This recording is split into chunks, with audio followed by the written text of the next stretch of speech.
అందరికీ మరణాత దేవుని యొక్క మహాకృపను బట్టి మరొకసారి దేవుని యొక్క వాక్యములు నేర్చుకోవడానికి ప్రభు ఇచ్చిన ఆత్మీయ అవకాశముకై దేవునికి మహిమ కలుగును గాక. ఆమేన్.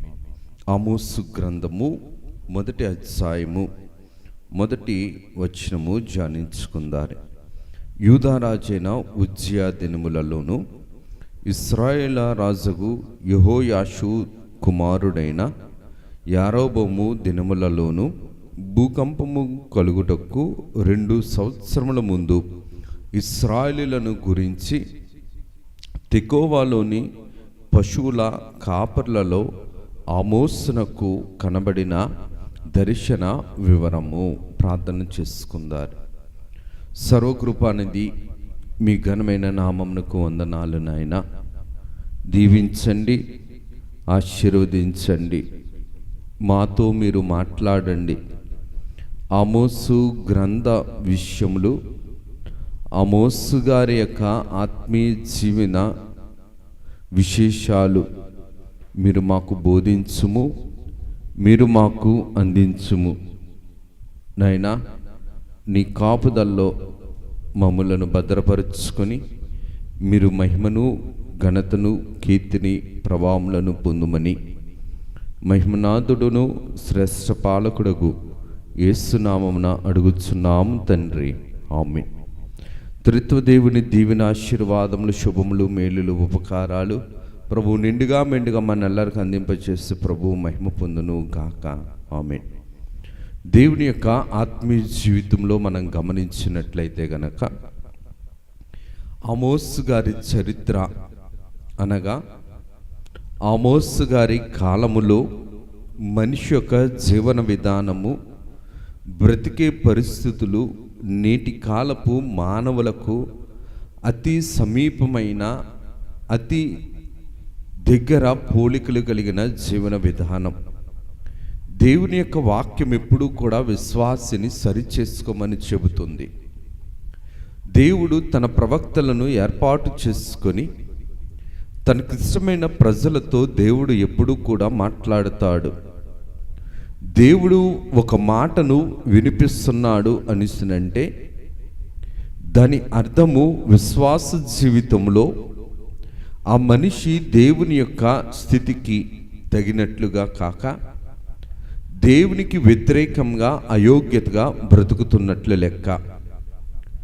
దేవుడు ఎప్పుడూ కూడా పాపాన్ని పోషించేవాడు కాదు.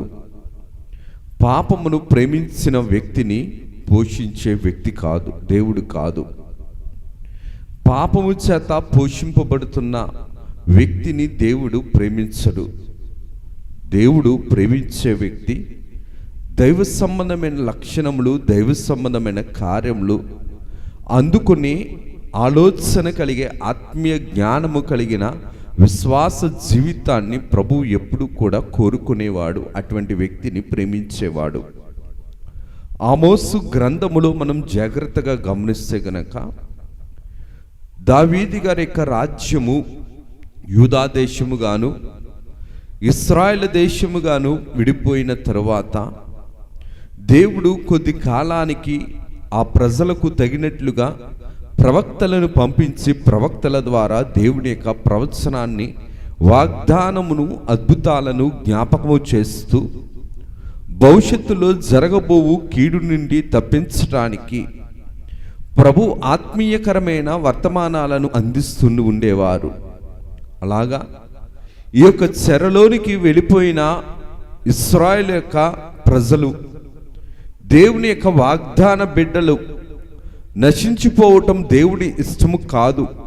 కనుక దేవుడు ఆనాటి కాలంలో ఆమోసు గారిని దేవుడు ఏర్పాటు చేసుకున్నారు.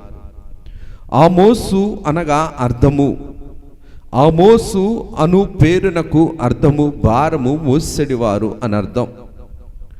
ఆమోసు గారి యొక్క జీవిత చరిత్రను మనం జాగ్రత్తగా గమనిస్తే గనక ఈయన యాజకుల కుటుంబంలో పుట్టినవాడు కాదు, ధనవంతుల కుటుంబంలో పుట్టినవాడు కాదు, విద్యావేత్త కాదు.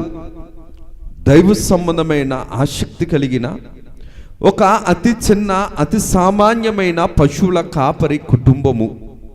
అందుకనే పశువుల కాపర్లలో ఆమోసు అనే ఒక మాట, ఒక వ్యక్తి మనకి కనబడుతున్నారు. ఈయనే ప్రభు ఏర్పాటులో ఉన్న వ్యక్తి, ప్రభు ఏర్పాటు ప్రకారము ప్రవచించవలసిన ప్రవక్త అయి ఉన్నాడు. ఇందుకు దేవుడి యొక్క ఆమోసు గ్రంథమును మనకు తెలియచేస్తున్నాడు అని జాగ్రత్తగా మనం గమనిస్తే గనక, ఆమోసు గ్రంథము దేవుడి యొక్క న్యాయాన్ని తెలియచేస్తుంది. హోషేయ గ్రంథము దేవుని ప్రేమను తెలియచేస్తున్నట్లు. ఎందుకు హోషేయ గ్రంథమును నేను జ్ఞాపకం చేస్తున్నానంటే, హోషేయ గారు ఆమోసు గారి యొక్క సమకాలికులు.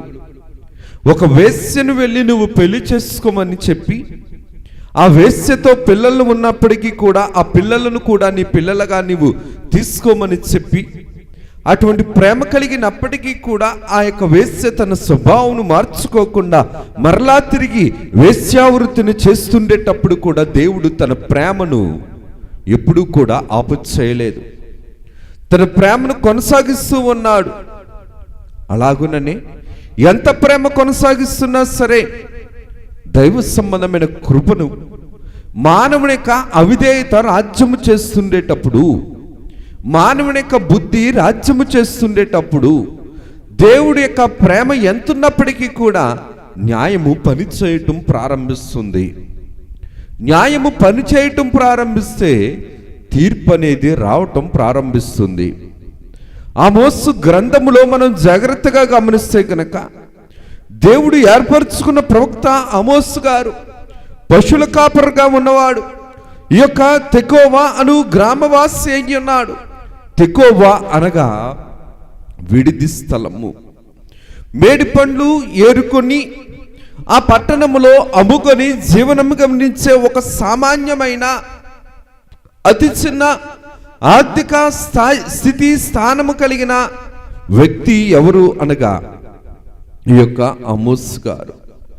దేవుని యొక్క భయము లేకపోవటాన్ని బట్టి, దేవుని యొక్క ప్రేమను లెక్క చేయకుండా ఉండటాన్ని బట్టి, మనుషుల యొక్క అవిధేయతను బట్టి, మనుషుల యొక్క మూర్ఖత్వమును బట్టి, మనుషుల యొక్క లోక సంబంధమైన స్వభావాన్ని బట్టి దేవుడు తన ప్రవక్తను ఏర్పాటు చేసుకున్నాడు. ఈయనే ఆమోసు గారు.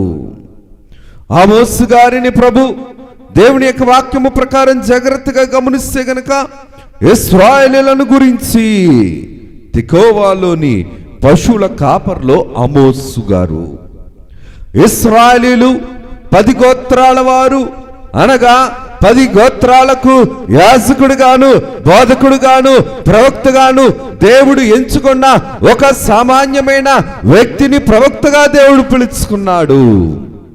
దేవుని యొక్క ఆత్మీయ కార్యక్రమంలో జాగ్రత్తగా గమనిస్తే గనక, తెకోవా అను పట్టణ వాసులు కూడా బైబిల్ గ్రంథములో మనకు కనబడతారు. ఎక్కడనగా నెహెమ్యా గారు ప్రహారీ గోడను కడుతుండేటప్పుడు, ప్రకారంను కడుతుండేటప్పుడు తెకోవాసులు, తెకోవీయులు అను మాట మనకు కనబడుతుంది. ఈ తెకోవీయులే ఎవరు అనిసనంటే, ఈ తెకోవా పట్టణస్థులు సామాన్యమైన పశువుల కాపరి ఆమోసు గారు బైబిల్ గ్రంథములు మనకు కనబడతారు. దావీదు గారు అవచ్చు, మోషే గారు అవచ్చు, పశువుల కాపరులుగా ఉన్నవారు. యేసు క్రీస్తు ప్రభు కూడా పశువుల కాపరిగా ఉన్న యేసు క్రీస్తు ప్రభు. అలాగుననే ఆమోసు గారు కూడా పశువుల కాపరిగా ఉండి దేవుని యొక్క మాటను, దేవుని యొక్క ప్రవచనమును వాగ్దాన ప్రజలు చెరలో ఉండేటప్పుడు ప్రవచించడానికి దేవుడు ఎన్నుకున్న వ్యక్తి ఈ యొక్క ఆమోసు గారు. ఈయన సోమరివాడు కాదు, ఈయన చురుకైన వాడు. అందుకనే మొదటి అధ్యాయములో జాగ్రత్తగా మనం గమనించగలిగితే కనుక, ఆమోసు గ్రంథము మొదటి అధ్యాయములో మనము జాగ్రత్తగా గమనించగలిగితే కనుక, ఇక్కడ 3వ వచనము నుంచి చివరి వచనము వరకు జాగ్రత్తగా గమనిస్తే కొన్ని పట్టణాలు మనకి కనబడుతున్నాయి. దమస్కా పట్టణమును, లేదంటే కనుక గాజు పట్టణమును, తూరు పట్టణమును, ఎదోమియు, అలాగనే అమోనీయులనే ఈ యొక్క జనులు, దేవునికి వ్యతిరేకంగా ఉన్నవారు మనకి ఇక్కడ కనబడుతున్నారు. ఎందుకు దేవుడు వీరి గురించి రాయించారు? చెరలో ఉన్న వారిని విడిపించడానికి దేవుడు వీరి గురించి ఎందుకు రాయించాడు అని జ్ఞాపకము చేసుకుంటే గనక, మొట్టమొదటిగా ఆమోసు గారు ప్రార్థనాపరుడైన వారు, దైవ సన్నిధి అనుభవం కలిగిన వారు, దైవ ప్రత్యక్షత, దైవ స్వరము, దైవ వాక్కును అనే ప్రత్యక్షత కలిగిన ప్రవక్త ఎవరు అనగా ఈ యొక్క ఆమోసు గారు. ఆమోసు గారి యొక్క జీవితము జాగ్రత్తగా గమనిస్తే కనుక, ఈయన సామాన్యమైన పశువుల కాపరైనప్పటికీ కూడా రాజు దగ్గరికి వెళ్ళి దేవుని మాటను ప్రకటించిన ప్రవక్త ఎవరు అనిసనంటే ధైర్యశాలి కలిగిన ఆమోసు గారు. ధైర్యవంతుడు, నీతివంతుడు సింహము వలె ధైర్యముగా ఉండాడన్నట్లు ఆమోసు గారు పశువుల కాపరైనప్పటికీ కూడా ఒక దేశపు రాజుతో ధైర్యముగా మాట్లాడగలుగుతున్నాడు. అన్నాడు మోషే గారు మాట్లాడినట్లు, ఆనాడు దావీదు రాజుగా ఉండేటప్పుడు నాతాను గారు మాట్లాడుతుండేటప్పుడు దేవుని యొక్క కృపను బట్టి జాగ్రత్తగా చూడగలిగితే గనక ఆమోసు గారు కూడా రాజు దగ్గరికి వెళ్ళి దేవుని మాటను ప్రకటించిన ప్రవక్త ఎవరనిస్తారంటే ఈ యొక్క ఆమోసు గారు. దేవుని యొక్క వాక్య క్రమములు జాగ్రత్తగా గమనిస్తే గనక ఈ యొక్క ఆమోసు గ్రంథములు ప్రజల యొక్క పద్ధతులు, ప్రజల యొక్క బుద్ధులు, ప్రజల యొక్క ఈ యొక్క స్థితిని, జీవన విధానము జాగ్రత్తగా గమనిస్తే సొమ్ము మీద, సంపాదన మీద, భవన నిర్మాణము మీద, సుఖభోగముల మీద, నగల మీద, పిచ్చి పాటల మీద, అలాగునే ఇతరితర లోక సంబంధమైన వ్యర్థమైన వాటి మీద ఆలోచన కలిగి దేవుణ్ణి విడిచిపెట్టిన ప్రజలు, దేవునిని లెక్క చేయని ప్రజలు.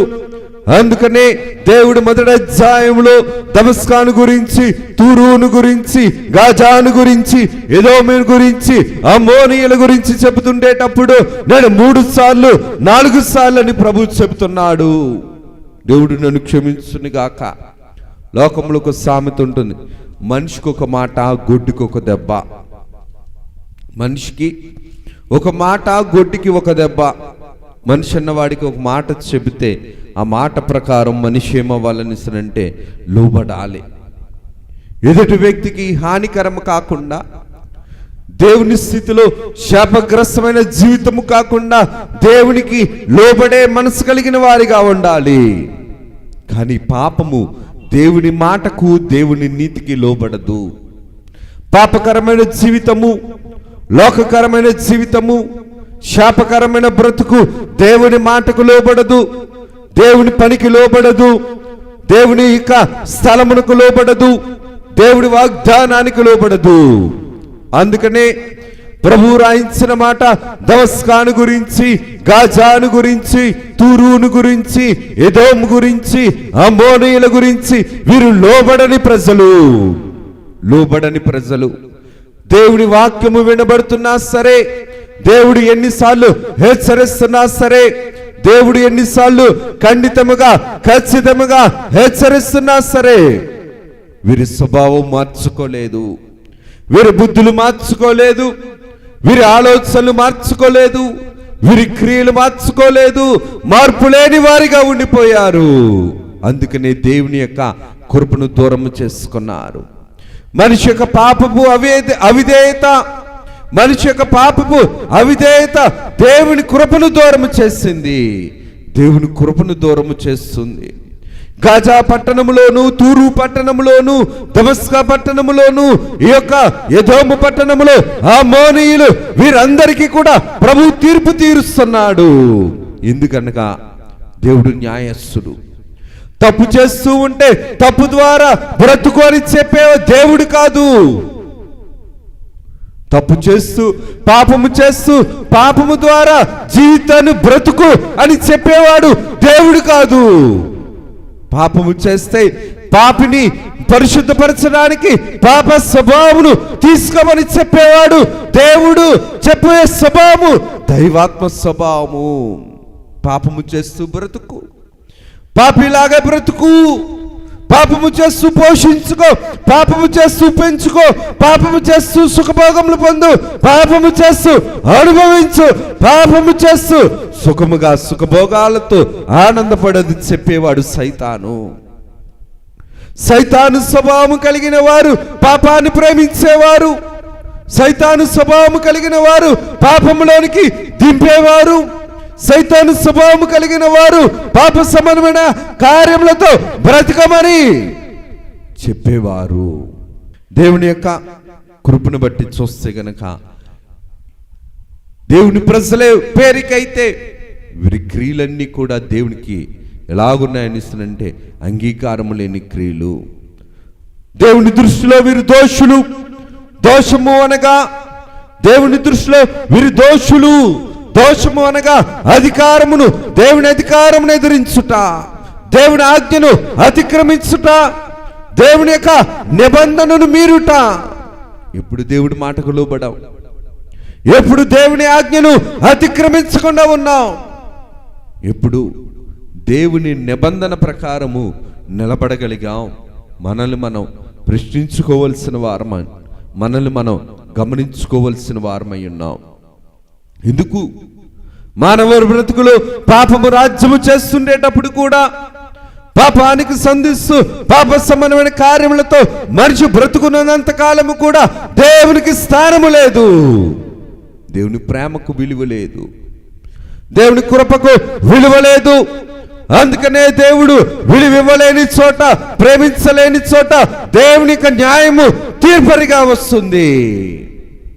అందుకనే ఆమోసు గారి చేత దేవుడు ఏం చెప్పాడనిస్తుందంటే, ఈ పట్టణాలకు తీర్పు వస్తుంది, మీ బుద్ధులను సరిచేసుకోండి. మొదటిగా మొదటి అధ్యాయము 3వ వచనంలో చూస్తే గనక దమస్కా పట్టణం గురించి వ్రాయబడి ఉంది. దమస్కా పట్టణ వాసులు దేవుని యొక్క కృపను కాదని, దేవుని యొక్క స్థితిని కాదని, దేవుని యొక్క కార్యక్రమమును కాదని సొంత బుద్ధులతో విగ్రహ ఆరాధన సంబంధమైన కార్యమును జరిగించుకున్నారు. ఈ మాట రాజుల 2వ గ్రంథము 8వ అధ్యాయము, రాజుల 2వ గ్రంథము 8వ అధ్యాయము 11, 12 వచనాల్లో చూస్తే గనక ప్రభువు రాయించిన మాట. ఏంటి మాట అంటే, హజాయేలు ముఖము చిన్నబోవునంత వరకు ఆ దైవజనుడు, ఎవరి దైవజనుడు? దేవుడు ఎంచుకున్న ఏలియా గారు అతన్ని తేరి చూచుచు కన్నీళ్లు రాల్చెను. కారణం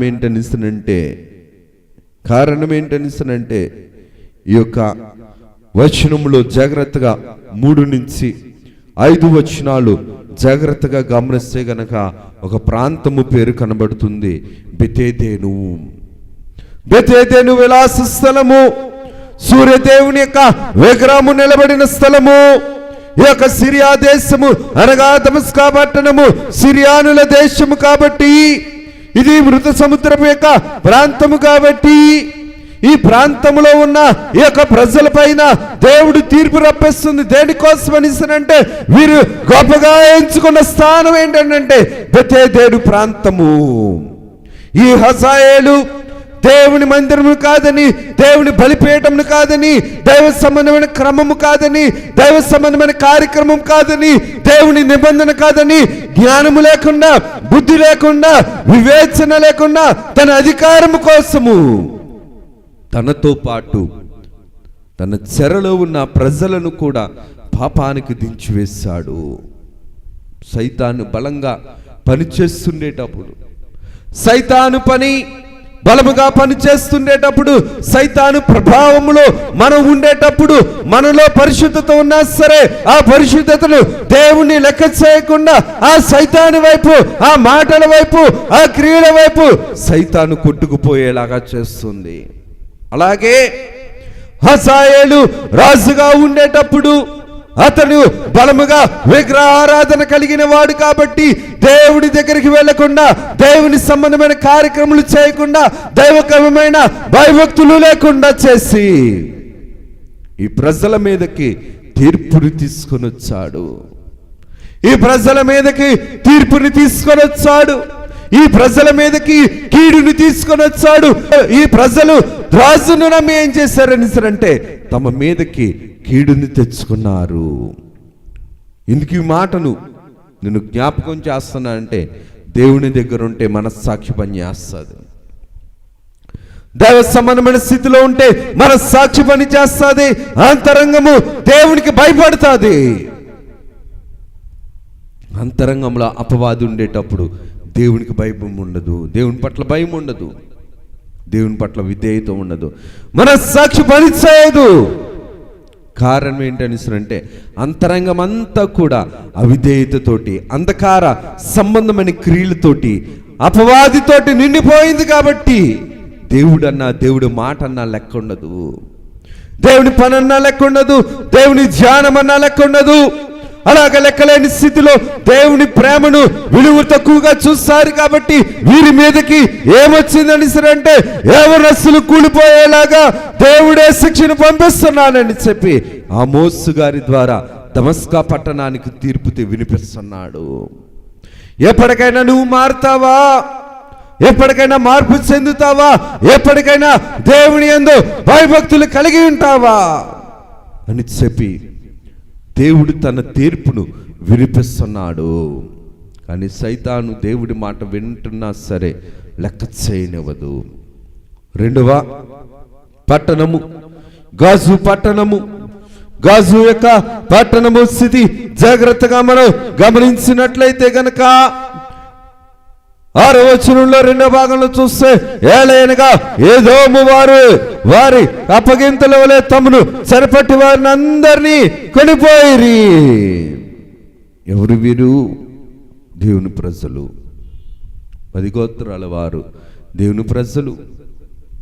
దేవుని ప్రజలైన వారి మీద ఆజ్ఞుడు అధికారం చేస్తున్నాడు. దేవుని ప్రజలైన వారి మీద ఆజ్ఞుడు అధికారం చేస్తున్నాడు.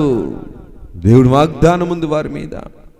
దేవుని ప్రజలుగా పిలువబడిన వారు, దేవుని సంఘముగా పిలువబడిన వారు, దేవుని దగ్గర ఏర్పాటులో ఉన్నవారు, వీరు పాపము ఎలాగ పరిపక్వమైందని అంటే దేవుడిని దూరం చేసుకున్నారు, దేవుడి క్రమాన్ని దూరం చేసుకున్నారు. కాబట్టి దేవుడి వాగ్దాన భూమిని దూరం చేసుకున్నారు. కాబట్టి ఎలాగ మారిపోయారు అని అంటే బానిసలుగా మారిపోయారు. దేవుని చేతిలో ఉండవలసిన వారు మనుషుల చేతిలో బానిసలుగా మారిపోయారు. బానిసలుగా మార్చింది ఎవరని అంటే ఎదోమీయులు, గాజు పట్టణపు వాసులు. ఈ గాజు పట్టణపు వాసులు ఎవరు అనగా ఫిలిప్తీయులు. మనకి దావీదు గారు యుద్ధానికి వెళ్ళేటప్పుడు ఫిలిప్తీయుల గురించి మనం చూస్తాం. గాజు పట్టణము ఫిలిప్తీయుల పట్టణము. ఫిలిప్తీయులు దేవుని యొక్క సహోదరులైన ఈ యొక్క ఇశ్రాయేలీయులను అమ్మటం ప్రారంభించారు, దుర్వ్యాపారం చేస్తున్నారు. దేవుని ప్రజలను బానిసలుగా మార్చారు. బానిసలుగా మారిపోవటాన్ని బట్టి ఫిలిప్తీయులు ఎవరికి వీరిని అమ్మితే, ఇశ్రాయేలీయులను అమ్మితే అక్కడికి వీరు కూడా బానిసలుగా మారిపోయారు. ఒకరికి బానిసలు కాదు, అందరికీ బానిసలుగా మార్చేసింది పాపం. అందుకని దేవుడు తన వాగ్దాన ప్రజలను బానిసలుగా ఇంకా చేస్తున్నందుకు దేవుడు గాజా ప్రాంతం మీదకి ఏం తెప్పించాడని అంటే దేవుని యొక్క తీర్పును పంపించాడు. ఆ తీర్పుని పంపించక ముందు దేవుడు తన ఏర్పాటు ప్రవక్త అయిన ఆమోసు గారి చేత దేవుడు మరొకసారి హెచ్చరింపచేస్తున్నాడు వారి స్వభావాలను మార్చుకోమని. మూడవదిగా గమనిస్తే గనక తూరు పట్టణము. ఈ తూరు పట్టణము దేవుని యొక్క వాగ్దానమును బట్టి జాగ్రత్తగా చూడగలిగితే గనక వీరి యొక్క జీవితాన్ని కూడా మనం చూడగలిగితేనగా దాని జనులు సహోదర నిబంధనను జ్ఞాపకము తెచ్చుకొనక పట్టబడిన వారిని ఎదోమీయులకు అప్పగించిరి. చూడండి, ఎదోమీయులకు అప్పగించిరి.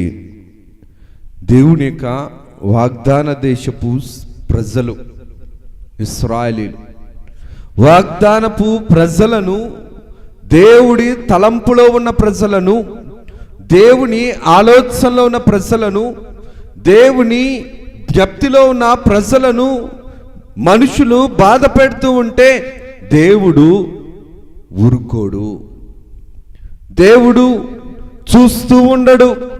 ఆ ప్రజలను మీద దేవుని కనికరం ఉంది, దేవుని వాగ్దానం ఉంది.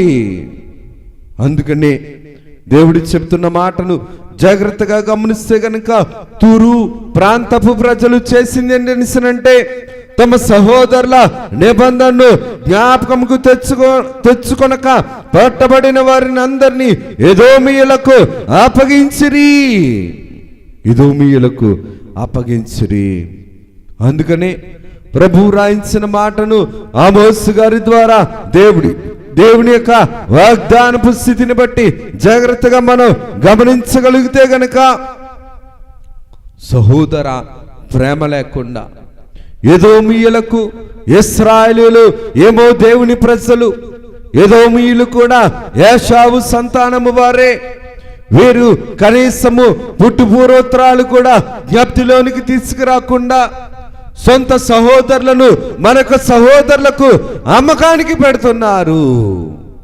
విలువ లేకుండా, విలువ తగ్గించి మానవ సంబంధాల కంటే సొమ్ముకి అధికారం ఇచ్చారు. మానవ సంబంధాల కంటే ధన సంబంధమైన ఆలోచనలకు అధికారం ఇచ్చారు. లోక సంబంధమైన బ్రతుకుతో దేవుని యొక్క నిబంధనను మీరిన వారు వీరు. అందుకని తూరు మీదకి నేను శాపానికి పాపానికి ప్రతిఫలంగా తీర్పును తీరుస్తాను.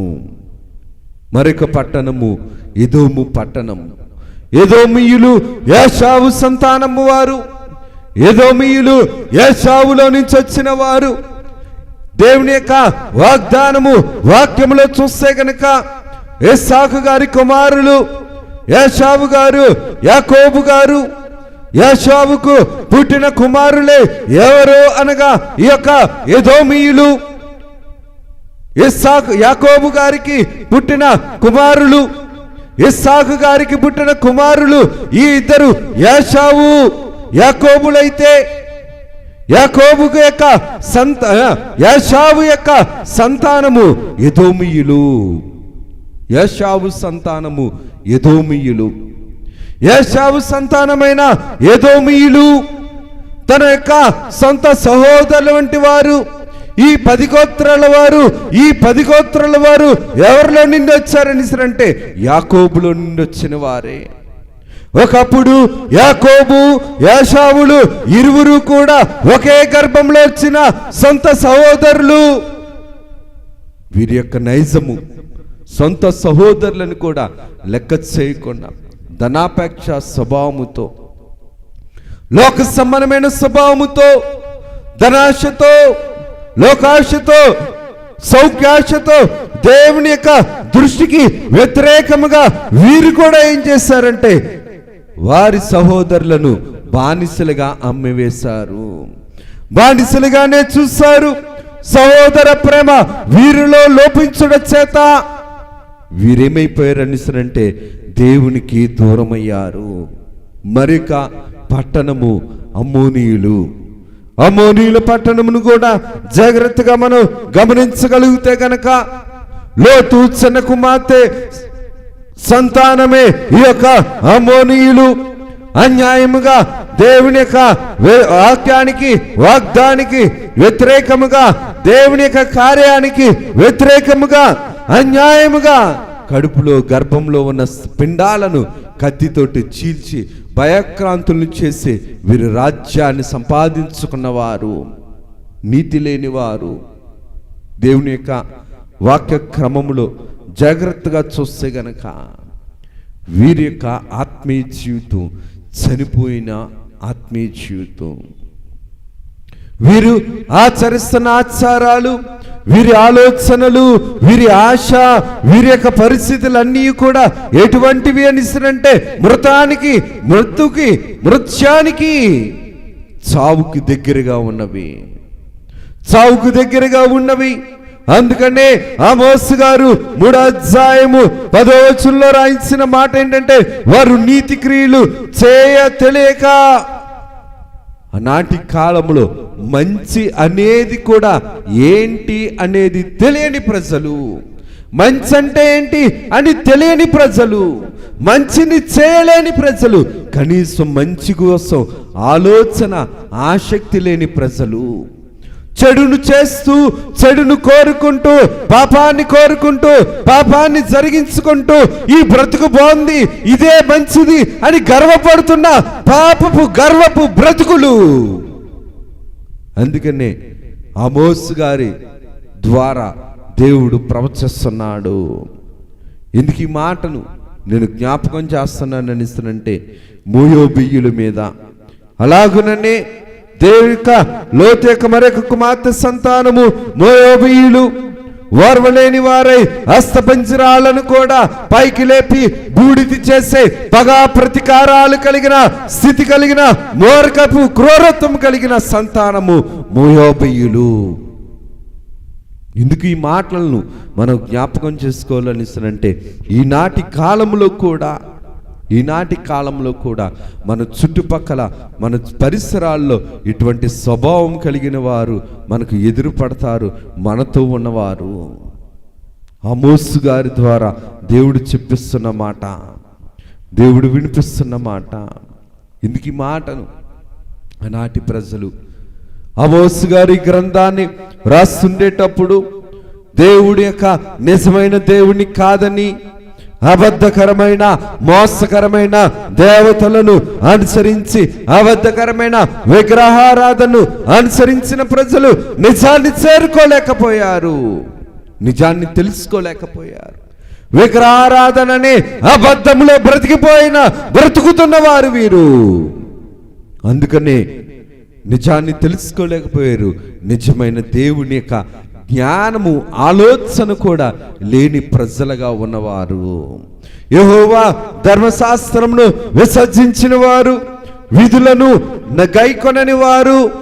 దేవుని యొక్క వాక్యాన్ని బట్టి జాగ్రత్తగా గమనిస్తే గనక దేవుడు అంటున్న మాట ఏమిటనిస్తానంటే, మీ మీద నేను తీర్పును పంపిస్తాను.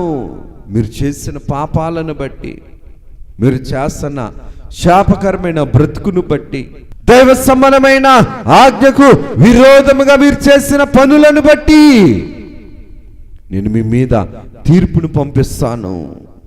తీర్పు పంపించకపోతే నేను పాపాన్ని చేస్తూ ఉంటే చూస్తూ ఊరుకుండే దేవుణ్ణి కాదు. మీరు పాపము చేస్తూ ఉంటే నేను చూస్తూ ఊరుకునే అసమర్థమైన దేవుణ్ణి కాదు, నేను నీతి కలిగిన దేవుణ్ణి, పాపాన్ని అసహించుకునే దేవుణ్ణి, పాపిని రక్షించే దేవుణ్ణి. మీరు ఉండవలసింది పాప సంబంధమైన స్థలములలో కాదు, వాగ్దానపు భూమిలో మీరుండాలి, వాగ్దానపు దేశములో మీరుండాలి. నా స్థానమేమో, నా ఆలోచన ఏమో ఆకాశము కంటే ఉన్నతమైనది. మీ ఆలోచన బురదలో పంది వలె మురుకు వంటిది. బురదలో పంది ఎప్పుడు కూడా నేల మీద చూస్తూనే ఉంటుంది. మీ బుద్ధి, మీ ఆలోచన, మీ క్రియలు ఎప్పుడు కూడా నేలను తట్టే బ్రతుకులే గాని ఆకాశం వైపు చూసే ఆలోచనలు లేవు. అందుకనే దేవుడు ఇటువంటి ఆలోచన కలిగిన వారు కాబట్టే వీరి మీదకి ఏం పంపిస్తున్నాడంటే కరువుని పంపిస్తున్నాడు, వర్షాన్ని కురిపించనంటున్నాడు. యువతులు యవనస్సులు కత్తివాత చేత చనిపోతానంటున్నారు. రక్తమును మీ యొక్క వీధులలో చూస్తానంటున్నాడు. అలాగనే అంజూరపు ఒలీవల చెట్లకు ఈ యొక్క గొంగళి పురుగులు పట్టి ఆహారము దొరకకుండా కరువును రప్పిస్తానంటున్నాడు. ఇది తప్ప? పాపము చేస్తూ సుఖంగా ఉండి దేవునికి దూరంగా ఉండటం అది సౌఖ్యమైన జీవితమా, నిజమైన బ్రతుకా? మనల్ని మనం పరీక్షించుకోవలసిన వారు. పాపము చేత అన్ని సంపాదించుకొని దేవునిని దూరం చేసుకోవడం నిజమైన బ్రతుకా? దేవుడు లేకుండా బ్రతకడం నిజమైన బ్రతుకా? దేవుడికి అసహ్యంగా బ్రతకడం నిజమైన బ్రతుకా? అందుకనే దేవుడు అంటున్న మాట ఏంటనిస్తానంటే, భూకంపాలు కంపిస్తాను, భూకంపాలు రప్పిస్తాను, కరువులు రప్పిస్తాను, యువత యొక్క శరీరంలో నుంచి రక్తము పారుతూ ఉంటుంది, కత్తివాత చేత చనిపోతారు, పంటలు పండవు, వర్షము కురవదు. మీరు ఉన్నతమైన గృహాలు కట్టుకోవాలనుకుంటున్నారు కదా, ఉన్నతమైనవి మీరు కట్టుకోవాలనుకుంటున్నారు కదా. ఎటువంటి శ్రమ అంటే యెహోవా దినము వస్తుంది, ఈ యెహోవా దినమున భయంకరమైన తీర్పు వస్తుంది. ఎటువంటి శ్రమ అంటే ఘోరమైన ఉగ్రత కలిగిన, తీర్పు కలిగిన, శ్రమ కలిగిన నాశనకరమైన దినములు. ఈ దినములు ఉగ్రతకరమైన దినములు, నాశనకరమైన దినములు, తీర్పు కలిగిన దినములు, ఘోరమైన దినములు. సింహము ఎదురుపడుతూ పారిపోతూ ఉంటే ఎలుగుబంటి వస్తుంది. ఎలుగుబంటి వస్తుంది కదా అనేసినండి ఇంటిలోనికి వెళితే ఇంటి మీద, గోడ మీద చెయ్యి వేసి ఆదరణ పొందుతారనుకుంటే ఆ గోడ మీద పాము ఉంటుంది. ఎంత భయంకరమైన శ్రమ! ఎవరు తప్పించుకుంటారు? దేవుడు శ్రమ పెడితే, శ్రమలను పంపిస్తే ఏ నరుడు తప్పించుకోగలడు? ఏ అధికారి తప్పించగలడు? ఏ రాజు తప్పించగలడు? ఏ తల్లిదండ్రులు తప్పించగలరు? యెహోవా దినము బహు ఉగ్రత కలిగిన దినములు కనుక ఆమోసు ఈ మాటలు వారికి తెలియచేయి. వారెప్పుడు కూడా మేలును వెతకలేదు, కీడును వెతుక్కుంటూ వెళ్ళారు. కీడులోనే బ్రతికారు, కీడు కోసం బ్రతికారు. కీడులో ఉంటూ అది సౌఖ్యం అనుకున్నారు కాబట్టి దాని ఫలము ఖచ్చితంగా వారు పొందవలసినదే. ఖచ్చితంగా అది పొందవలసినదే.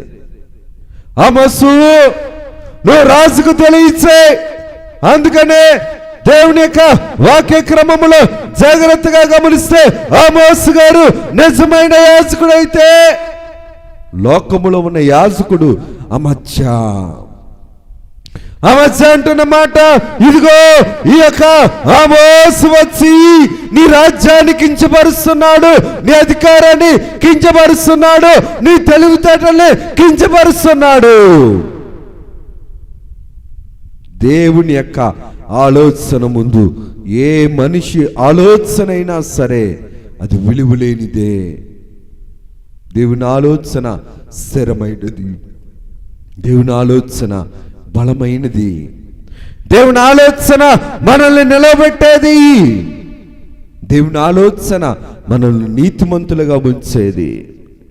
అందుకనే ఆమోసు వచ్చి చెబుతూ ఉంటే, ఆమోసు వచ్చి చెబుతూ ఉంటే ఈ అమజ్జానే ఈ యొక్క యాజకుడు, అయ్యా ఆమోసు చెప్తుంది మాటలు అవి మోసకరమైనవి, వేషధారణకరమైనవి.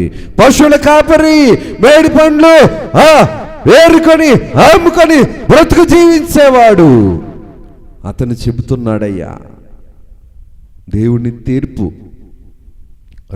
రప్పించుకోకూడదు. మనం దేవుని తీర్పును మనం రప్పించుకోకూడదు. మీ యొక్క భక్తి జీవితం ఈ యొక్క ఆమోసు గ్రంథంలో చూడగలిగితే కనుక మీరు చేసిన పండుగలు గాని, ఆచారాలు గాని నీతి లేనివి, ఇష్టాసారంగా ఉన్నవి, దేవుడి లేని, దేవుని మరిచిని పూజించిరి. దేవుడి లేడు దాంట్లో, దేవుని జీవం లేదు, దేవుని ఆలోచన లేదు. సజీవమైన దేవుని క్రియ ఒక్కటైనా ఉన్నదా? ఒక్కటైనా ఉన్నదా? అందుకని దేవుడు ఆమోసు గారి ద్వారా చెబుతుండేటప్పుడు ప్రభువు రాయించిన మాటలు ఏంటంటే, ప్రవక్తనలో యోగ్యత లేకుండా అన్యాయముగా అపవిత్రంగా బ్రతుకుతూ దేవుని పేరట ఏమి చేసినా సరే అసహ్యంగానే వారి బ్రతుకులున్నాయి. కాబట్టి వారి బ్రతుకులలో వారి ఇష్టాసారంగా బ్రతికారు, దేవుని కాదని బ్రతికారు, దేవుని వద్దని బ్రతికారు, దేవుడు వినిపిస్తున్నా సరే విధేయత లేకుండా బ్రతికారు. అందుకనే ప్రభు అంటున్న మాట ఏంటంటే, మిడతలను రప్పించి కరువుని పంపిస్తాను, పచ్చదనం అనేది ఉండదు. సొమ్ముంటే పాపం పెరుగుతుంది, ధనం ఉంటే పాపం పెరుగుతుంది, సౌఖ్యం ఉంటే పాపం పెరుగుతుంది. మానవ నైజాన్ని బట్టి వేరు అన్ని సంపాదించుకొని దేవుని మర్చిపోయారు. కాబట్టి దేవుని యొక్క నీతితో బ్రతకలేగడానికి ఇష్టపడట్లేదు. కాబట్టి దేవుడు వీరి మీదకి పంపిస్తున్న తీర్పు న్యాయమైనది. మన పిల్లల్లో ఎవరైనా సరే, మన పిల్లల్లో ఎవరైనా సరే తాగి తాగి తాగి తాగి గంజాయి తాగి, డ్రగ్స్ తాగి, మందు తాగి, ఆల్కహాల్ తాగి శరీరాన్ని పాడు చేసుకుంటూ ఉంటుంటే అని గద్దించకుండా, మందలించకుండా, శిక్షించకుండా ఎవరైనా ఉండగలరా? శరీరానికే హాని చేసేటప్పుడే ఊరుకోకపోతే ఆత్మీయ జీవితాన్ని పాడు చేస్తున్న అంధకార ఆత్మీయ శక్తులు ఎన్నో ఉన్నాయి. మరి వాటిని లయపరచడానికి దేవుడు మనిషి కుమారుడిగా భూమి మీదకి వచ్చాడు కదా, వినిపిస్తున్నాడు కదా. ఆత్మీయ జీవితాన్ని ఎలాగ మనం సరి చేసుకోగలుగుతున్నాం, దేవునికి అంగీకారంగా నిలుపుకొనగలుగుతున్నాం? ఒక దగ్గర నుంచి విలువ లేని బ్రతుకులు, నీతి లేని బ్రతుకులు, దేవుడికి వ్యతిరేకంగా బ్రతికిన బ్రతుకులు, సుఖం కోసం ఎదుటి వ్యక్తిని మోసం చేసే బ్రతుకులు, సుఖము కోసం సొమ్ము కోసం ఒకరితో కపటంగా బ్రతికే బ్రతుకులు, అటువంటి బ్రతుకులతో మీరు మీ దగ్గరికి ఎవరైనా కొనటానికి వస్తే ఆ యొక్క ఖాతాలలో తులాల్లో ఆ యొక్క బరువు కొలుచుటలో ఏముందనిసనంటే పాపముంది. మీ దగ్గరికి ఎవరైనా సరే ఏదైనా వస్తువు కొనుక్కోవడానికి వస్తుండేటప్పుడు మీ బ్రతుకులలో బట్టి మీరు కొలుస్తున్న కొలతే దేవుడు ఏం చేస్తున్నాడంటే ఒకరోజు కొలుస్తున్నాడు. అందుకనే దేవుడు అంటున్న మాట ఏంటంటే మిడతల్ని పంపిస్తున్నాను నేను, చిగురు లేకుండా పచ్చదనం లేకుండా ఉంటుంది. మట్టపు గుండ్లు అనగా దేవుని యొక్క కార్యక్రమాన్ని బట్టి చూస్తే కనుక వాక్యానుసారమైన జీవితము లేదు కాబట్టి నీ ఇష్టం వచ్చినట్టు నువ్వు తిరిగావు, నీ ఇష్టం వచ్చినట్లు నువ్వు చేసావు. దేవుడు కూడా తన ఇష్టం వచ్చినట్లే జరిగిస్తాడు కానీ పాపం ఇష్టం వచ్చినట్లు దేవుడు జరిగించడు. ఎందుకు ఈ మాటను నేను జ్ఞాపకం చేస్తున్నాను అనేసరంటే దేవుడు అతి పరిశుద్ధుడు, దేవుడు న్యాయస్థుడు. పాపము చేస్తూ ఉంటే ప్రభువా నన్ను పోషించు అంటే దేవుడు పోషించడు. తన పాపముకు ప్రాయశ్చిత్తం పొందినవాడు యెహోవా చేత నిర్దోషి అని ఎంచబడినవాడు, ఆత్మలో కపటం లేనివాడు ధన్యుడు. అది అంతేగాని నేను పాపం చేస్తామంటా, నేను పోషింపబడతామంటా, నువ్వు దీవించు అంటే దేవుడు పాపాన్ని ప్రోత్సహించే దేవుడు కాదు. దేవుడు బలహీనంగా ఉంటూ ఉంటే బలహీనపు పనులు, బలహీనపు మాటలు, బలహీనపు క్రియలు, పాపపు పనులు, పాపపు మాటలు, పాపపు క్రియలు, పాపపు ఆలోచనలు, దేవునికి దూరముగా ఉండే బ్రతుకుతూ నన్ను దీవించు నాయనా, నన్ను కాపాడు నాయనా అంటే అంతకన్నా కపటమైన మోసకరమైన ఆత్మీయ జీవితం ఇంకోటి ఉండదు. అందుకని దేవుని యొక్క వాక్య క్రమములు జాగ్రత్తగా గమనిస్తే గనక వీరి యొక్క ఆత్మీయ స్థితి దేవుని దృష్టిలో ఎలాగుందనేసి అంటే మోసకరముగా ఉంది. మోసకరమైన వేషధారణకరమైన బ్రతుకులతో ఉండిపోయింది. అందుకనే దేవుని యొక్క వాక్యక్రమములో జాగ్రత్తగా మనం చూడగలిగితే గనక ఈనాటి కాలంలో కూడా ఇటువంటి వ్యక్తులు ఉంటారు. ఈనాటి కాలంలో కూడా సంపదకు, సౌఖ్యానికి, సుఖానికి, సుఖభోగాలకు, స్వార్థాలకు, ఇళ్లకు, అలాగున్నే పిచ్చి పిచ్చి పాటలకు, సుఖభోగాలకు, నగరులకు, నగీషి పనులకు, ఇటువంటి భౌతికమైన పనులకు ఆసక్తిగా ఉంటారు కానీ ఆత్మీయ జీవితానికి పట్ల ఆసక్తి కాదు కదా, ఆలోచన కూడా ఉండదు. అందుకని 3వ అధ్యాయం 15వ వచనంలో చూస్తే గనక చలికాలపు నగలను, వేసవి కాలపు నగలను నేను పడగొట్టేదను, దంతపు నగలను లయపరిచేదను, బహు నగలను పాడు చేసేదను. ఇల్లు కట్టుకొని నువ్వు పాపం చేస్తూ ఉంటే ఆ పాప బిల్లును దేవుడు కాపాడుతూ ఉంటాడా? ఇల్లు కట్టుకొని నువ్వు పాపాన్ని పెంచుతూ ఉంటే ఆ ఇల్లును దేవుడు కాపాడాలా? దేవుడు పాపానికి కర్త కాదు, దేవుడు అల్లరికి కర్త కాదు. అందుకనే దేవుడు యొక్క వాక్యక్రమమును జాగ్రత్తగా మనం గమనించగలిగితే గనక దేవుని యొక్క స్థితిని జాగ్రత్తగా గమనిస్తే 6వ అధ్యాయం 5వ వచనంలో ప్రభు అంటున్నమాట, స్వరమండములతో పిచ్చి పిచ్చి పాటలు పాడుచు దావీదు వలె వాయించి వాద్యములను కల్పించుకొందురు. ఏంటి పిచ్చి పిచ్చి పాటలు? పిచ్చి పిచ్చి పాటలు పాడుతూ, పోకిరి పాటలు పాడుతూ, తాగుబోతు పాటలు పాడుతూ, శరీర సంబంధమైన విచ్చలవిడి కార్యక్రమ పాటలు పాడుతూ ఉంటే, అటువంటి అల్లరకు దేవుడిని కర్తగా ఉండాలని కోరుకుంటున్నా అంటే ఆత్మీయ జీవితం ఎంత దిగజారిపోతుందో అది మంచా? అందుకనే దేవుడు అంటున్న మాట, నీతి అని తెలియని ప్రజలు, మంచి అని తెలియని ప్రజలు, మంచి ఆలోచనని కూడా తెలియని ప్రజలు ఉన్నారు.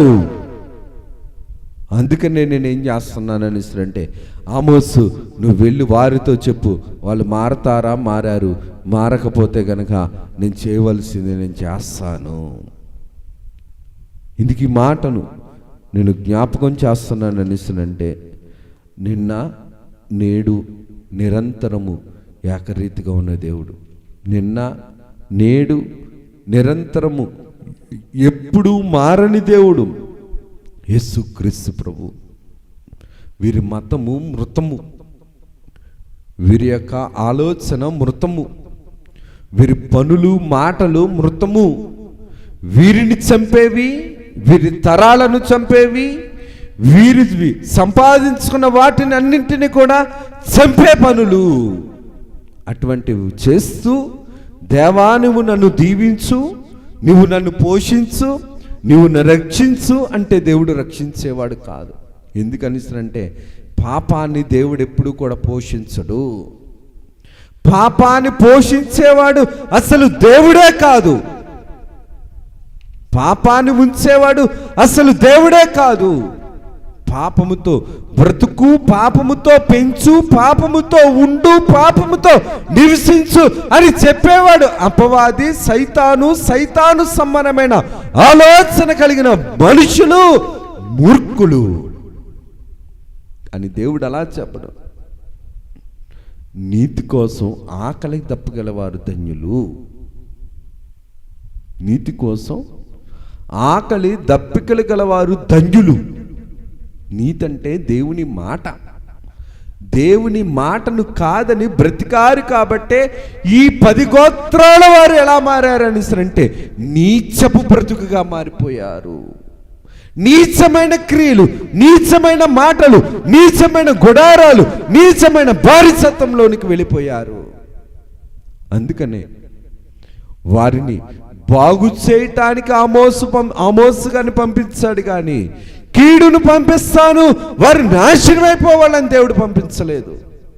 దేవుడు చెప్పాడు. అప్పుడు కూడా సొదొమ గుమారాల పట్టణాలు పాడైపోతుండేటప్పుడు కూడా దేవుడు బోధించాడు, చెప్పాడు. నోవాహు గారి రోజుల్లో చెప్పాడు. దేవుడు చెబుతాడు, చెప్పిస్తాడు. సైతాను విన్నా సరే విశ్వాసఘాతకంగా, విశ్వాసపు భ్రష్టపు జీవితం కాబట్టి నీ మాట ఏంటి నాకు లెక్క? దేవుడు లేదు, దేవుడు మాట లేదు.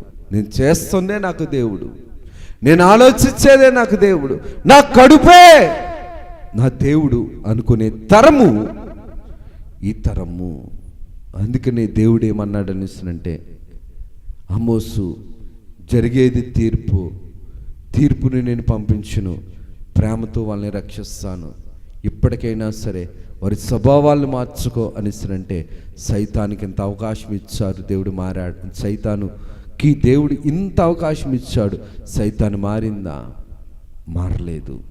చివరికి ఏమైంది అనిస్తుందంటే మార్టులేని గోతులో పడినట్లుగా, నిత్యాగ్ని నరకానికి వెళ్తున్నట్లుగా మనుషుల్ని తనుపోయేది కాకుండా దేవుడు ప్రేమిస్తున్న మనుషులు కూడా సైతాన్ ఏం చేస్తాడంటే కబలిస్తుంది. సంగమా, చెవిగలవాడు ఆత్మ చెప్పు సంగతులను వినుగాక. దేవుని యొక్క క్రమము మహోన్నతమైనది, మహిమ కలిగింది, మహత్యం కలిగింది. దేవుని మాటను వెంబడించవలసిన ప్రజలు దేవుని మాటను కాదని, దేవుని క్రియలు కాదని, దేవుని యొక్క స్థితిని కాదని వారు విచ్చలవిడిగా తిరిగారు, విచ్చలవిడిగా ఉన్నారు. అందుకని విశ్వాసపు భ్రష్టత్తులైపోయారు.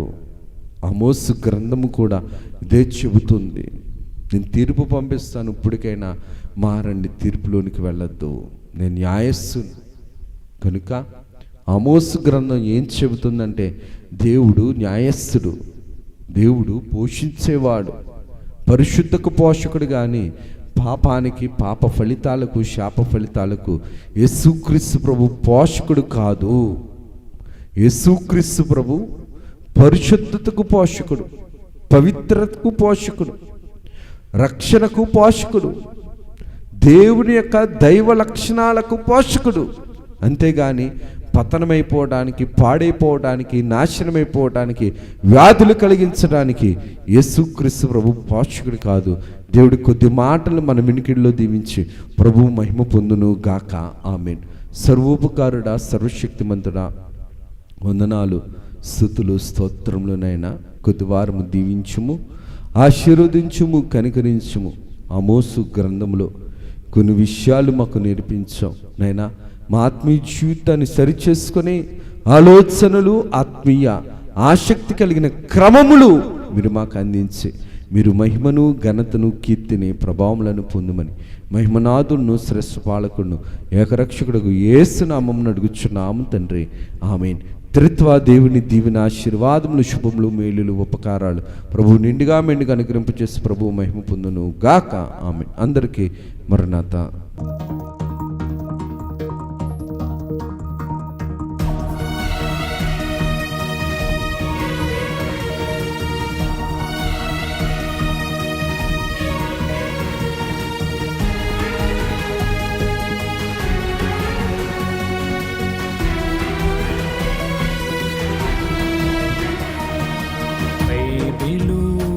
ప్రకటన, బయలుపరచిన ప్రకటన, యేసయ్య ప్రకటన, దాసయ్య ప్రకటన, పరలోక ప్రకటన, పరిశుద్ధ ప్రకటన, యేసయ్య ప్రకటన, దాసయ్య ప్రకటన, పరలోక ప్రకటన, పరిశుద్ధ ప్రకటన.